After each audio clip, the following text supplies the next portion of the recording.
നിങ്ങളുടെ favourite shows ഇനി ഒരിക്കലും മിസ്സാവില്ല. ഇപ്പോൾ C5 കാണും നിങ്ങളുടെ ഫേവറേറ്റ് ഷോസ് തികച്ചും സൗജന്യമായി.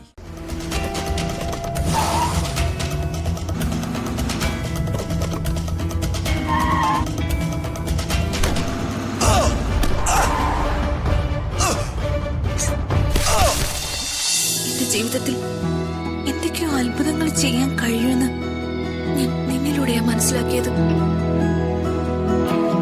നിന്റെ കൂടെ ജീവിക്കാനാണ് ഞാൻ ആഗ്രഹിക്കുന്നതെന്ന് നിനക്കറിയാമായിരുന്നിട്ടും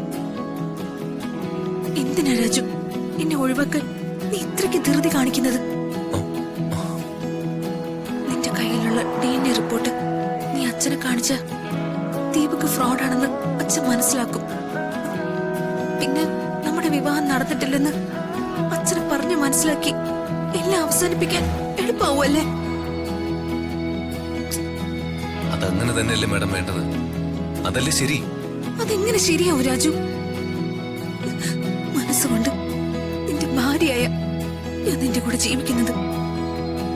എനിക്കിനി അത് അങ്ങനെയല്ലെന്ന് മാറ്റാനാവില്ല രാജു. ഋതിക മാഡം ഇതെന്തൊക്കെയാ പറയുന്നത്? ഞാൻ പറയുന്നത് എന്റെ മനസ്സിലുള്ള കാര്യങ്ങളാ രാജു. നിന്നെ പിരിയാൻ എനിക്ക് കഴിയില്ല.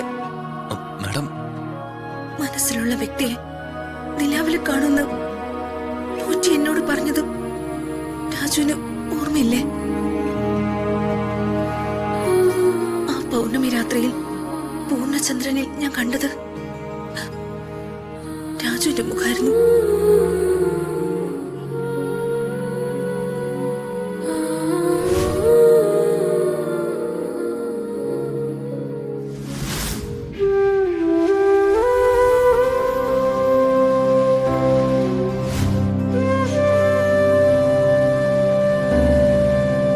അതുവരെ രാജുവിനെ ഒരു നല്ല സുഹൃത്തായിട്ട് മാത്രം കണ്ടിരുന്ന എന്റെ മനസ്സിൽ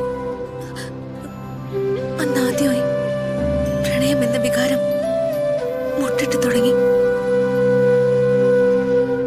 നീ എന്റെ ജീവിതത്തെ എത്രമാത്രം സ്വാധീനിച്ചിരുന്നുവെന്ന് ഞാൻ മനസ്സിലാക്കി തുടങ്ങിയ ദിവസങ്ങൾ അവിടെ തുടങ്ങുകയായിരുന്നു രാജു.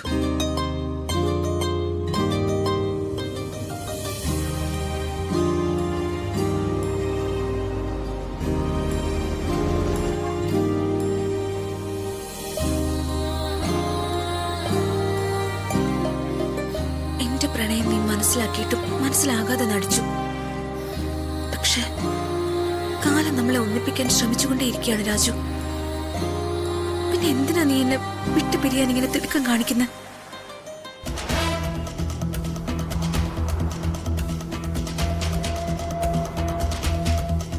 എന്റെ അവസാനത്തെ അപേക്ഷയാ.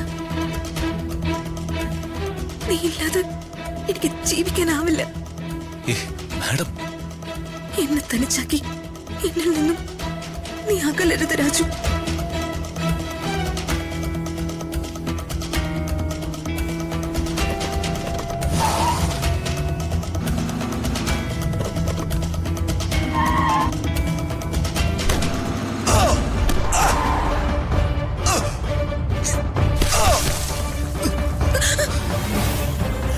അവിടെ ഒരു ആക്സിഡന്റ്.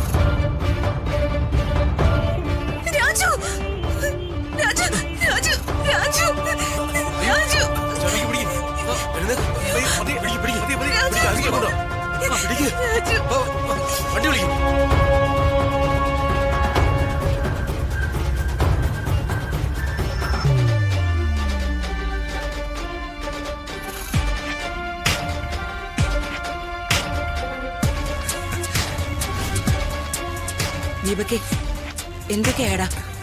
സംഗതി നടന്നിട്ടുണ്ടമ്മേ. ആ രാജുവിനെ കാറ് കൊണ്ട് ഇടിച്ച് തെറിപ്പിച്ചിട്ടുണ്ട്. എന്നിട്ട് അവൻ ചത്തോ? ഒന്നും പറയാറായിട്ടില്ല. ഇടി കഴിഞ്ഞ് നോക്കുമ്പോ ചെറിയൊരു അനക്കമുണ്ടായിരുന്നു.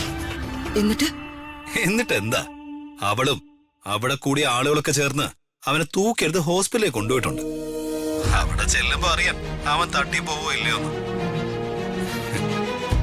അല്ല മോനെ, ഇതിപ്പോ ആരാ ചെയ്തേ? ഇതെന്ത് ചോദ്യം അമ്മേ? അമ്മയ്ക്ക് അറിയാവുന്നതല്ലേ എന്നെ പറ്റി? ബോംബെയിലെ ആളുകളൊന്നുമല്ല, ഞാൻ തന്നെയാ ചെയ്തേ. അപ്പൊ നീ ബോംബെന്ന് ആളെ വരുത്തിയില്ല അല്ലേ? അമ്മയ്ക്ക് അറിയാലോ ദീപക് പറഞ്ഞ വാക്ക് മാറില്ലെന്ന്. അപ്പോ ആളെ ഇറക്കാതെ തന്നെ പണി പറ്റിച്ചു അല്ലേ? പിന്നല്ലേ. ഏതായാലും അവൻ ചത്തു എന്നുള്ള വാർത്ത കേട്ടാലേ എനിക്ക് സമാധാനാവും.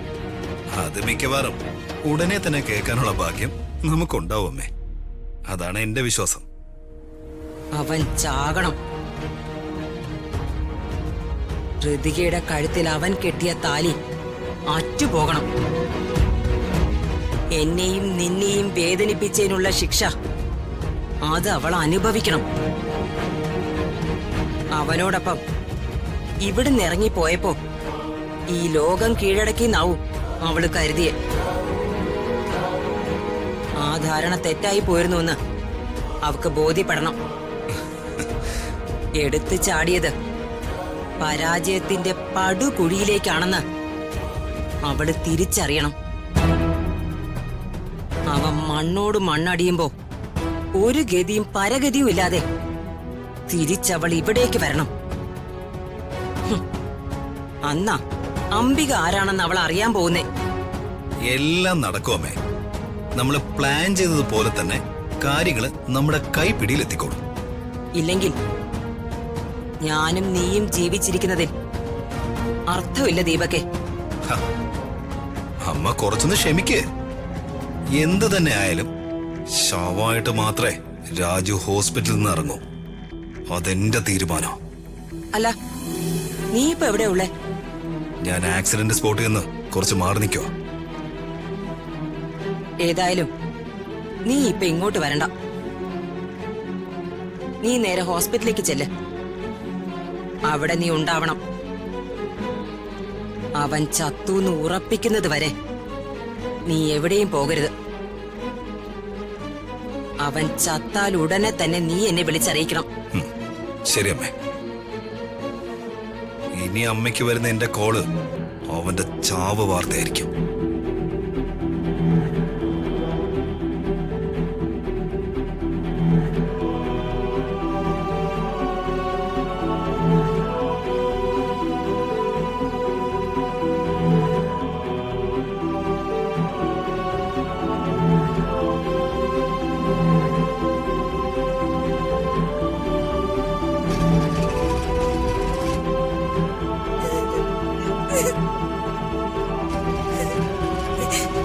രാജു, രാജു,